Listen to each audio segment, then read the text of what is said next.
Quand j'ai vu qu'on allait vers le confinement et qu'on interdisait les rassemblements de groupe, je me suis rapidement dit que cette année-ci, la Pentecôte, ce serait fort compliqué. Et rapidement, on a imaginé ce que ça pourrait être une Pentecôte sans tout ce qu'on connaît d'habitude. Et donc, on espérait pouvoir faire la Pentecôte autrement.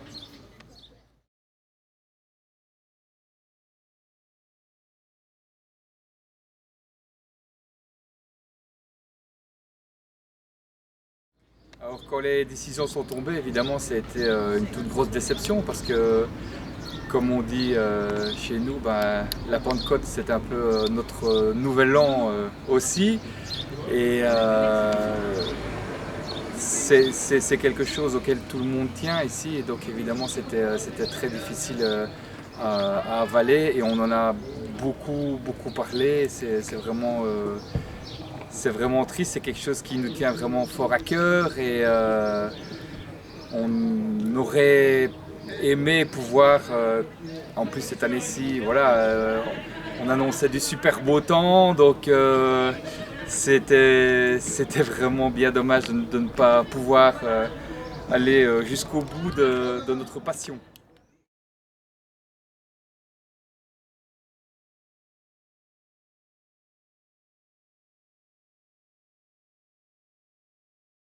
D'habitude, nous, on reçoit toujours beaucoup de monde dans le jardin, on met des tonnelles, on reçoit une cinquantaine de personnes dans le jardin, les amis, la famille. Et donc, cette année-ci, on ne pouvait pas se réunir même par petits groupes. Donc, c'était un peu compliqué. Alors, du coup, nous, on a décidé de faire le Tour Sainte-Rolande complètement, mais en pèlerin, si je puis dire, même si la chasse n'était pas là.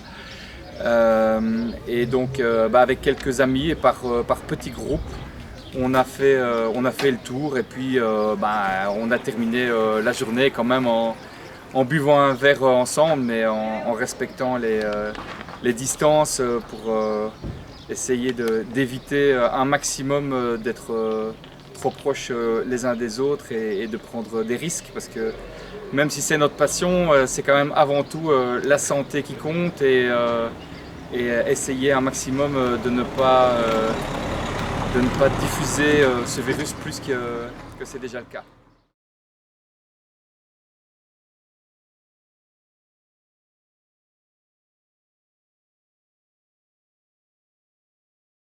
Alors le dimanche, avec quelques amis, on a fait une remontée de la place d'Imier, aussi avec les distanciations sociales et puis une remontée symbolique.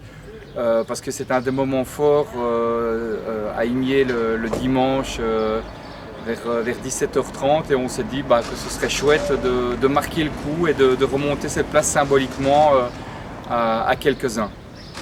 Ah, et le mardi, alors j'étais censé passer à l'église de Gerpine parce que là aussi c'est un des grands moments, moi personnellement c'est un des moments qui me plaît le plus le mardi quand on termine, qu'on rentre tous dans l'église et qu'on peut frotter la chasse pour nous porter bonheur pour l'année qui vient.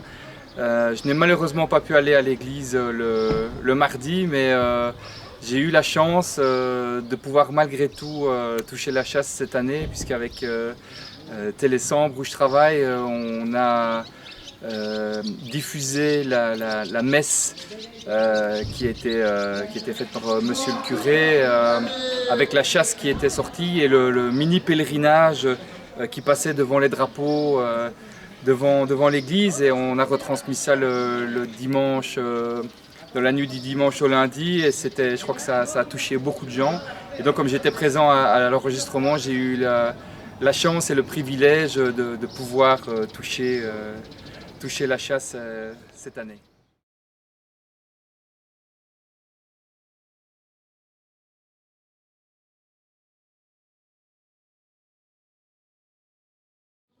Alors c'est curieux à dire, mais les moments les plus tristes étaient aussi les plus beaux. Ici à 4h25, au moment où la chasse est censée passer dans la nuit du dimanche au lundi, ben, on a quand même eu un gros pincement au cœur puisque fatalement elle n'était pas là, mais malgré tout il y avait quand même plein de gens qui faisaient le tour, donc il y avait de l'animation aussi dans le village à Imier. Et donc c'était effectivement très triste de ne pas avoir toute cette ambiance, l'ambiance au bistrot et puis ce côté solennel quand on accueille la compagnie de Gerpine ici à Imier, mais en même temps c'était très beau parce qu'il y avait quand même aussi des tambours et donc une certaine ambiance qui était quand même empreinte de tristesse, mais voilà, la Pentecôte était quand même là. Et un des plus beaux moments, je trouve, ça a été le mardi soir au moment de la retraite au flambeau, où il y a toute une série de tambours qui étaient dans la rue du Morialet, dans le fond du village d'Imier. Et c'était les tambours en fait, qui ne faisaient pas partie nécessairement de la batterie d'Imier. Et puis il y a la batterie d'Imier qui était ici à l'église.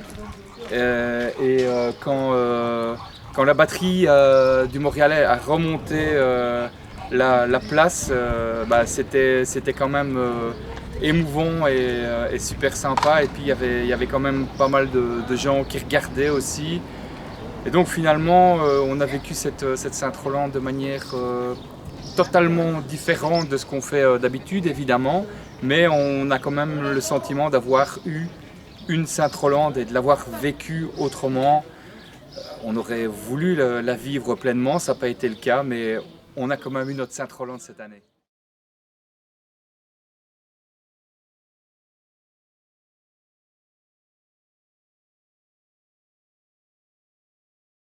Alors à Imier, c'est pas compliqué, c'est un village à l'ancienne qui est construit quelque part autour d'une place. Alors d'un côté il y a l'église, de l'autre il y a l'école et entre les deux il y a le bistrot. Et donc fatalement l'église c'est vraiment le cœur du village, d'autant que c'est une église qui sonne toutes les demi-heures, donc ça rythme véritablement le village et la vie du village. Et donc par nature, quand c'est la Pentecôte, c'est un lieu vraiment de rencontre et c'est là que tout converge. Et donc c'était tout naturel que je fasse l'interview avec toi aujourd'hui devant ce lieu qui marque véritablement la vie du village.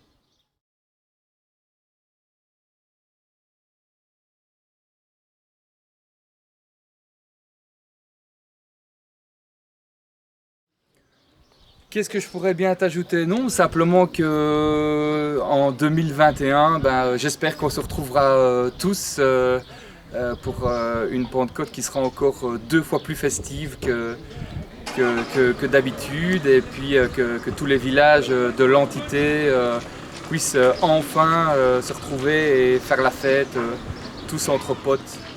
C'est tout ce que je souhaite.